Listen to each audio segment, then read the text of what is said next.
Okay, Assalamualaikum dan selamat sejahtera. Jumpa lagi ya. Saya Waziri Wazir. So sebelum tu saya nak ucap terima kasih lah kepada rakan-rakan yang menyokong saya buat channel YouTube ni lah. Masa sekarang ni pun dah lebih 1000 subscriber lah dalam masa hampir 7 bulan lah. Susah juga nak dapat benda tu kan, pasal bukan mudah lah. Pasal ada orang yang ingat sebab saya ada follower ramai di Facebook, bila buat YouTube senang-senang je boleh dapat 5000, 10000 subscriber kan.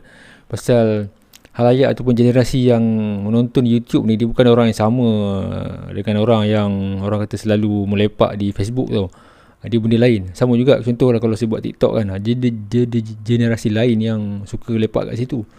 Macam Instagram, dia ada dia punya halayak dia lah, kategori orang-orang yang suka upload ataupun aktif di situ. So macam YouTube ni dia ada generasi lain. Kebanyakan yang subscriber yang baru-baru ni ataupun yang banyak kerap menonton tu adalah orang generasi baru. Kadang-kadang ada setengah tu saya tak kenal pun. Dan di situ kita dapat member baru lah. So saya nak ucap terima kasih lah kepada yang menyokong saya, yang like, yang subscribe, yang refer ataupun share saya punya content tu kan.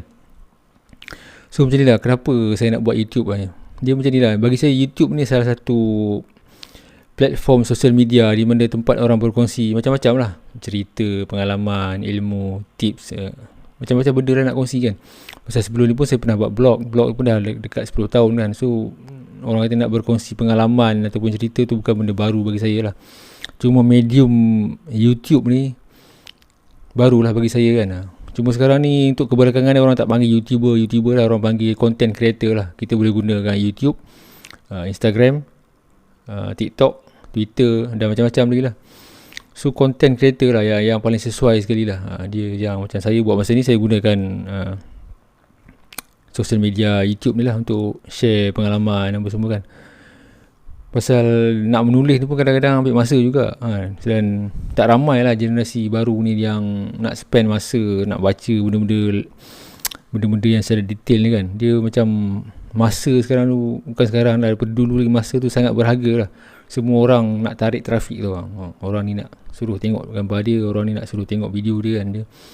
So masa tu sangat terhad untuk orang nak tengok semua video kita buat je lah. So saya anggap YouTube ni sebagai salah satu tempat saya berkongsi pengalaman dan mungkin boleh membantu orang lain, mungkin orang boleh dapat manfaat daripada situ kan. Saya ingat lagi masa saya pernah ikut liputan media, lawatan media ke kompleks Karangcraft.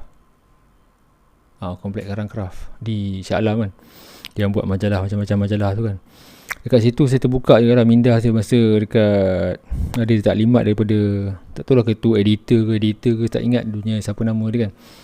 Dia masa tu dia suggest kepada golongan media ni supaya hantar artikel ataupun tulis buku lah. Dia orang boleh publish lah buku tu, kita just hantar manuskrip lah.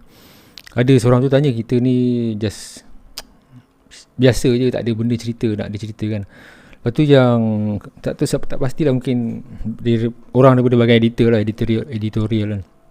Dia kata penggali kubur, tukang jaga bilik mayat ataupun tukang kebun, semua ada cerita dia sendiri. Memang betul lah, masing-masing ada cerita dia. Tak semestinya kita perlu jadi individu, pemimpin ke, ahli politik ke, ataupun yang berjawatan tinggi lah untuk bercerita kan. Pasal masing-masing ada cerita dia. Dan ada yang kalau kita siapa-siapa yang jenis suka membaca ni, mungkin pernah baca buku seorang pemandu teksi di New York ni. Dia pun ada buat tulis sebuah buku tentang pengalaman dia bawa penumpang dia, dan dia dengan macam-macam kerenah pengalaman ni lah, kerenah penumpang tu lah.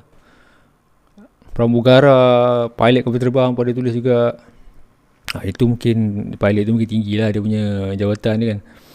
So sebenarnya siapa-siapa pun boleh bercerita lah. Macam sekarang YouTube ni ada nelayan pun ada subscriber beratus ribu kan. Dia ada story dia kan.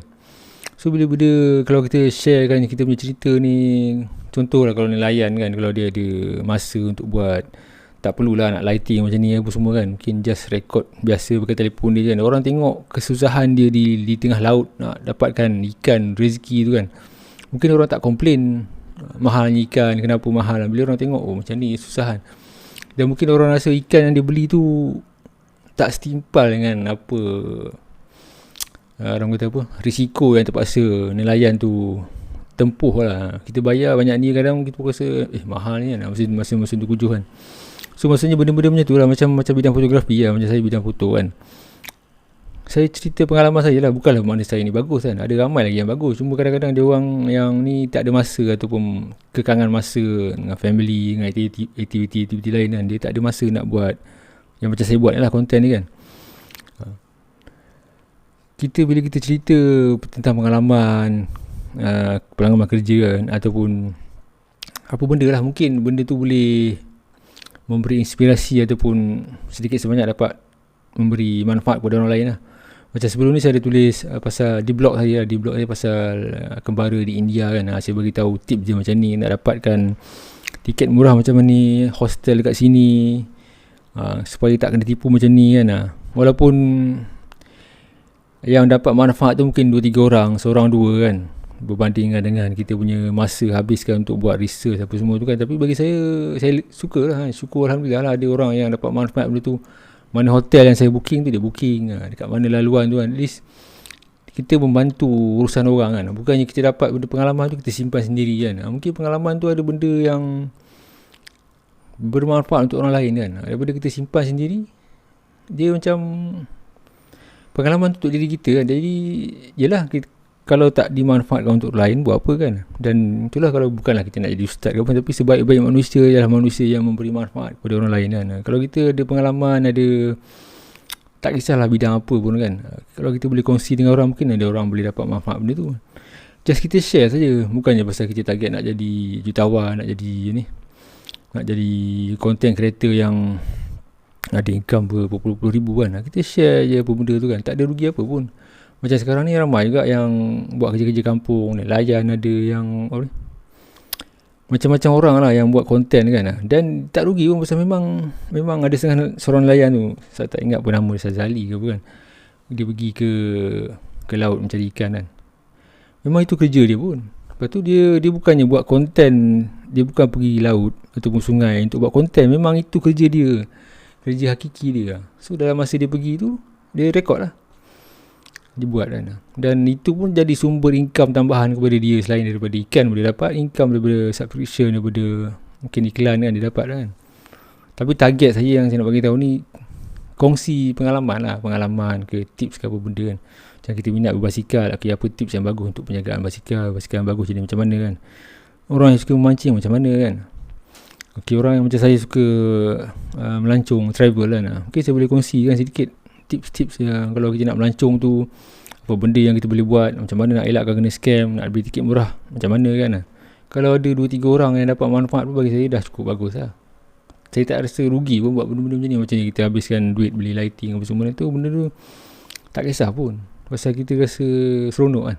Lagi-lagi satu, bila umur dah semakin meningkat ni, kita kena exercise kita punya otak atau minda ni lebih lagi tu, supaya tak jadi, orang kata apa, tak jadi nyanyuk tu lah. Kalau kita rasa selamat, rasa play safe maksudnya kan, malah nak fikir-fikir pening-pening kan, benda tu akan bahaya sebenarnya. Kita kena gunakan kita punya otak ni, bagi dia running, bagi dia berfungsi je.